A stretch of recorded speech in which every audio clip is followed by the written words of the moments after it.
Well, Jay, it is June 8th, and we are celebrating something that needs to be celebrated. What are we celebrating today? This is the anniversary, the fourth anniversary of the standard Islamic narrative, Holes in the Narrative, SIN. Remember what happened 4 years ago?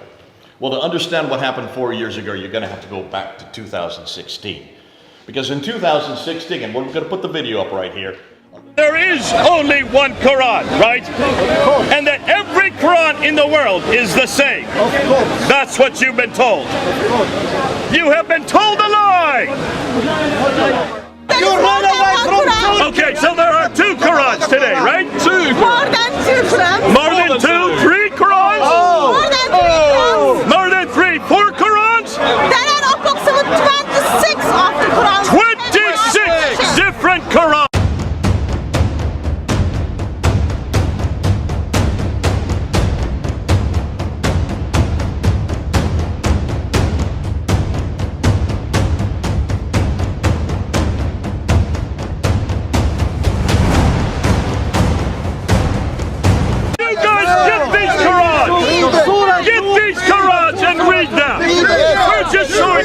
Oh, go ahead, start throwing things out. It says they were lied to. Two different readings. It's the same thing. That's different. Look, it's the same. And which has the Dhamma. The difference is between Dhamma and Dhamma. Read it. Read it again. حتى يقول حتى يقول Read it again. The prophets fought, but by the time you get to the fight, they were killed. That is a huge attention. Don't give Your faces, Muslim people, your face, come here. Come. You better go. We're going to make it more and more difficult for you. A little girl, maybe about 5'2", came across not one, not two, not four, 26 different Qurans. I remember. Remember that? Mm-hmm. And we went down to Speaker's Corner and held them up. And who was standing there, right there, filming us, but Muhammad Hijab. Now remember what happened after he saw what we were doing. He went outside the group and he said, all Muslims, come to me. Don't look at what they're showing you. Don't listen to what they're saying. I'll explain it to you. This is June of 2016. Wait. Is this the same Muhammad Hijab who've been going around telling everyone about the perfect dot for dot, letter for letter preservation of the Quran? That's that it. guy? Now, why does he have to say that? Why is it perfectly preserved? Because the Quran says that in chapter 85. Chapter 85, verse 21 and 22. But it's not just that. It says it has never changed. That's in chapter 10, verse 15, chapter 18, verse 27. And why does it never change? Because Allah himself guards it in chapter 15, verse 9. So don't get upset with Muhammad Hijab. He has to say that. Everybody has said that. Being a good Muslim. Being a good Muslim. Being a good Muslim. Obviously something happened though in 2016. What? He didn't say much, did he? He didn't have much to tell them, did he? No. So 4 years later, he needed help, didn't he? Yeah. So who did he go to? He went to Sheikh Yasser Qadhi because the interesting thing that happened was, for years you got the Dawah fans, they go to their Dawah guy. The Dawah guy tells them perfect preservation right down to the letter. They believe that. A Christian tells them otherwise. They don't listen to the Christian. Who are you going to listen to? You're going to listen to a Christian, you're going to listen to your Dawah guy. So they listen to the Dawah guy. And that went back and forth until it was actually put in their faces. And what's amazing is these same Dawah fans will go back to their Dawah guy. Hey, you said perfect letter for letter, dot for dot preservation, but she actually showed us the copies. What's going on here? They keep going to him, and eventually he had to solve the problem. Why him specifically? Because he is the only one that's got a doctorate from Yale University on this very subject. He literally wrote the book on the sciences of the Quran. 1995, he got his doctorate. So we're now in 2020, so we're talking about 25 years later. He should know what he's talking about, don't you think? And his dad, Mazhar Qazi, was one of the people who popularized. I have Dawah books by Mazhar Qazi saying there has never been one letter's difference between any two Qurans in the history of the Quran. So he was raised, Yasser Qadhi was raised to believe this. And he said it many times. In fact, we're going to show you right here a clip of where he's saying it over and over and over again. Now, their Quran is exactly the same. The Quran shall remain uncorrupted, untouched, and unchallenged until the day of judgment. So he comes to him hoping that maybe he can answer. And you phoned me up and says, Jay, you got to watch this. But you didn't know what was going to happen, did you? I didn't know what was going to happen. And we were shocked by what happened. What happened next? That was one of the greatest moments in the history of dawah. Apologetics, polemics, everything all rolled into one. This was Muhammad Hijab trying to, he really seemed to think that Yasser Qadhi is going to fix all of this. Yeah. I'm talking to Yasser Qadhi. This is the man. He's the expert of the experts. He will explain how somehow there's just one Quran. He's gonna make it clear. So what did he do first? He He put out his hand. Remember, he put out his hand. He said, listen, this is a blank sheet of paper. Tell me, blank mushaf. which is the one that you're going to put on there? Which is the one that's the eternal Quran? Yeah. Which is the one that was revealed to Muhammad? Which was the one that Uthman wrote in 652? Tell me, which is it? The Hafs? Is it the Warsh? Is it the Hikisai? Before he could answer, before he could stop his sentence, what did Yasser Qadhi say? Said, it's not an easy question. That's right. Which it should be. If there's one Quran perfectly preserved, that should be the easiest question in the history of humanity. And it wasn't. But yeah, you saw in that interview, Yasser Qadhi basically begging Muhammad Hijab to stop. Turn off the camera. Remember stop that? it. Yeah, I'll talk to you afterwards. Please stop. This is not wise, Yafi. It's not wise. They're going to be hearing this out there. They're going to be hearing all of this. And this is when, just by Muhammad Hijab continuing to press him, because Hijab clearly thought, no, I need to keep pushing. I need to keep pushing. Then he'll explain how all this fits together and there's only been one Quran.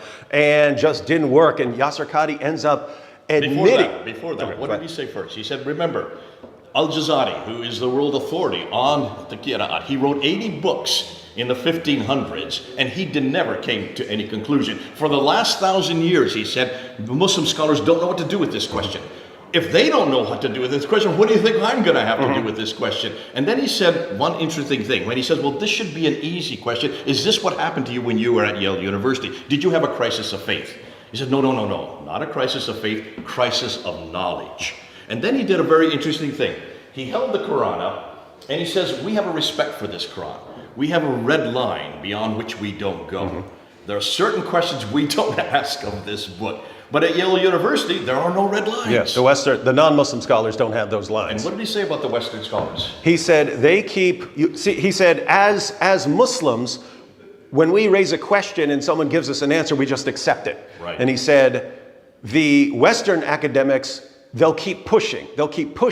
And then he made this amazing admission. He said, and we know they're right because they're quoting our sources. So he's acknowledging that Muslims are accepting answers on why they have all these differences in the Quran. What did he say about Muhammad Hijab? He says, you in the East, are looking at you as if like the emperor with no clothes. Oh yeah. You've got a real problem in here. Yeah. And then he gave his classic line. What was the classic line? The standard narrative has holes in it. Okay, David, what standard narrative? Yeah, it's interesting because a lot of us in apologetics, we started using that phrase to make fun of the idea of the perfect preservation, as if we're talking about the perfect preservation of the Quran. He's saying there are holes in that narrative. That's not. He was arguing much more extreme. He was talking about whether Muslim scholars actually have some sort of explanation of these different Qurans in terms of ahruf and kirat and so on. And he's saying Muslim scholars accept these answers, but if you listen to the Western academics and you figure out they're actually quoting your own sources to show that your explanations don't work, standard narrative has holes in it. Standard what narrative? The standard Islamic narrative. Sin. Sin has holes in it. We know that all the time. We know that. So these are another hole that we're going to look at. Sin, the standard Islamic narrative is full of holes. This was not good enough for Muhammad Hijab. He got upset. He put his hand out a second time. Remember when he put it out finally? Well, 28 minutes later, he put his hand out a last time. He says, okay, listen, I need an answer. Which is that Quran? You listen, there are 30 now, not just 4. There are 30. Which is it? And what did Yasser Qadhi say at the very end? Finally, he had to give in. Not an easy. It's It's not an easy question. Listen, they're all the Quran. Yeah. And he says, oh, you mean a little bit of Hafs, a little bit of what? Yes, a little bit of Hafs, a little bit of Wash. Why don't you put some Kisai in there? Yeah, you got to pick and choose. And just mix them around. That's the Quran. Now that's when I started clapping. Because Yasser Qadhi doesn't know what we know. We know that we have looked at these because we've had them now for at least 10 years. And we have looked between them. Now, I'm just going to show you two right here. These are the two most popular ones. This is the Hafs, there's the Warsh. This is memorized by about 3% of the world's Muslim population. This one here is memorized by 93% of the world's Muslim population. This is the one that's now the standard for us today. Why? Because of what they did in Cairo 100 years ago. What did they do in Cairo 100 years ago? No, they tried to standardize the Quran. And I Why? think they spent 7 years working because of the differences. Because of the high school the high school students who came and they were coming to class and they were supposed to write standardized tests, but every one of them had 30 different answers. So they went to Muhammad ibn al-Hussein al-Haddad and they asked him to just choose one. He chose this one. Why do you think he chose it? Do you know, David, why do you think he chose that one? I know that the Hafs version had become popular because of the Ottoman Empire. It's the Ottoman Empire. They were the ones that had all the manuscripts. They were the ones that were changing all of these manuscript variants just so that they were standardized to this canonical text. That's why Dan Brubaker, who has found 4,000 of them, all of them are now standardized to this text. He had to choose that text. What did they do with the other 29? Didn't they send them to the bottom of the Nile or something? Out into a boat and dumped them into the Nile, thinking that would solve the problem. Well, they burned them the first time, so why not drown them this time? They did not consider that Hatun was going to come about another 100 years later. And our good friend Hatuntash, just 5'2", she found not one, not two, 26 of them by the time we were there in 2016. She has now found all 30, and you're saying another 7, because in between 1924 and 1936, they changed it 7 times because they found all kinds of grammatical mistakes. That became the narrative. That became the standard for all of Egypt. By 1985, the Ibn Saud family saw how successful it was for Egypt. They made it the standard work for the whole world. Now, how many people who are watching were alive in 1985? If you're raising your hand, you are older than the canonical text. Feel pretty old. That means the canonical text is pretty new. That happened on June 8th, 2020. What then happened? Hijab took his, first they started editing it and taking those parts out, then Hijab took his version Let's do down, that. Yasser What happened Qadhi took after his about down. 2 weeks after this went up? All the comments, did you look at the comments, David? Oh, it was Muslims saying this is destroying our faith, what are you doing here? I'm leaving Islam. Hundreds of Muslims. I'm leaving Islam, and my blood is going to be on your shoulders. They had to shut down those comments within 2 weeks. Yeah, so they shut down comments, then one of them edited that part out of the discussion, so you went in there and that part was out. Then one of them took it down from his, and then one took it down. And not only that, people who reposted or even reposted portions of it, Yasser Qadhi started filing false copyright strikes. Like, you can use other people's material by fair use if you're adding commentary. He knew he was filing bogus copyright strikes just for quoting any part of that. And then, of course, he... Do you have this interview? Yep. Do I have it? Does Hatun have it? Yep. Can all of you get it? We have it. We've preserved it. We're going to do this every June 8th because of what happened on 2020. This is the 4th anniversary. But I want to then now go back to what happened on November 26th in June 2020. Obviously, Yasser Qadhi was having great problems because he had to delete that off his site. He could not respond to that. Till today, he's still not been able to respond to that. Who did he go after? Why did he go after you, me, and Dan Brubaker? Because he likes us so much? Yeah, well, he does. I mean, he called us this. We're right here. Ultra-crepidarians. We're called the ultra-crepidarians. He called us a lot more than that. I think he called me an repulsive, repugnant, evil, vile jerk. That's right. And a lot of other things. But yeah, ultra-crepidarians, that was the good one. This is the word. You all know what this means? Somebody who knows nothing about what they're talking about. Who do you think is the ultra-crepidarian here?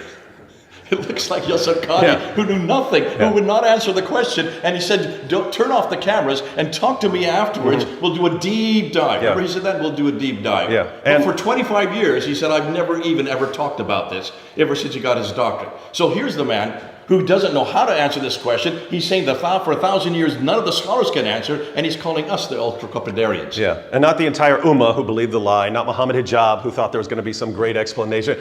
It's just amazing because we were the ones who were saying it all along. We were the ones who were right the entire time. And you had Muslims who knew about the differences in the Quran, but who were lying about it. And then you had the Ummah and the Dawah guys who didn't know about it. They're all ignorant. We were right the entire time. The whole time. At the end of the day, when they finally admit we were right the entire time, we're the dumb ones and we're the bad guys. You know, we have a little thing, the saying when we're little kids, I'm the rubber, you're the glue, bounce off me and stick on you.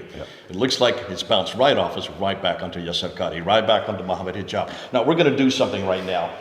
We're going to celebrate. Gotta celebrate. Is the 4th anniversary, folks. We're going to eat a little bit of our cake. We have a little bit of our cake.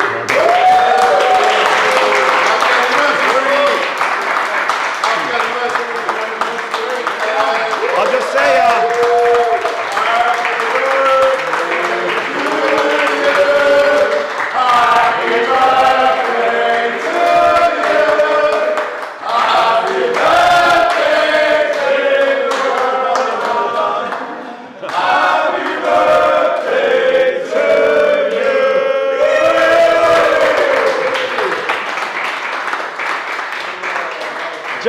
just wish Yasir Qadhi and Muhammad Hijab could be here to celebrate this. Oh, they awesome are. event. This is going to be sent to them. They'll send to them. This is to you. Thank you, guys. Thank you for doing our work for us. God bless you.